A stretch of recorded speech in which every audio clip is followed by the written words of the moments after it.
Who am I here with today? Mayor of the city of New York, greatest city on the globe. And what's your name? Eric Adams. You are running a city with 8.5 million people in it. How do you deal with the pressure being the mayor of the most powerful city on planet Earth? Well, you start out with understanding 8.5 million people, 35 million opinions. New Yorkers have 5 fingers. They love the middle one the most, so don't get upset when they show it to you, and just do the best you can every day. Did you ever have anybody that doubted you in your career? Oh, all the time. When I was saying I wanted to be mayor 30-something years ago, people used to look at me and say, that guy's on medication. So they laughed at me then, but who's laughing now? But you didn't listen to them. Can't listen to the noise. I always tell people, let your haters be your waiters when you sit down at the table of success. Oh my goodness. That's one of my favorite pieces of advice that I've ever heard in my entire life. Oh, no, people are going to hate on you. How do you deal with that though? Because people get hate and then they get in their own heads and then they doubt themselves. Because I am dyslexic, and in school I had undiagnosed dyslexia. So you weren't a good student? No, I was not. I was laughed at, I was bullied, I was called names. They would mimic how I read. And my mother just told me, baby, you got this. And I just stuck there and kept building systems to help me understand and comprehend. And those systems allow me to be successful today. So dark places are not burials, they're plantings. You just have to be willing to go through the process to see the fruits of those harvests. So those dark places I had as a child, they were just planting, preparing me for what I'm doing now as the mayor. So for somebody who is at rock bottom right now, what is an actionable step that they can take to get their lives back on track, to become successful, to become financially free one day? Just being able to say, you know what, I'm just going to make sure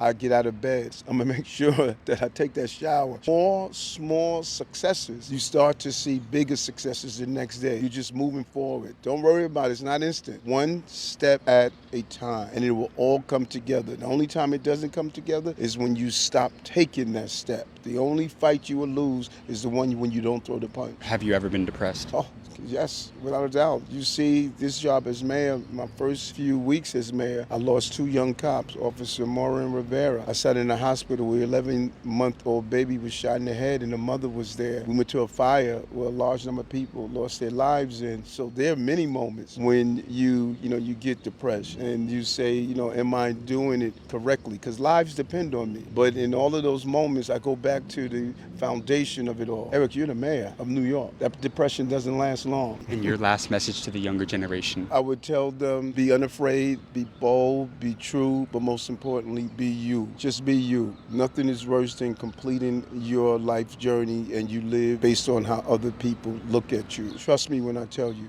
Just be you, and it's going to all work out. I was me. I went from being dyslexic, rejected, now I'm elected to be the mayor of the biggest city on the globe. Just being me. Bald-headed, earring-wearing mayor. Never have we had that done before. You got amazing advice, my friend. Thank you so much for your time.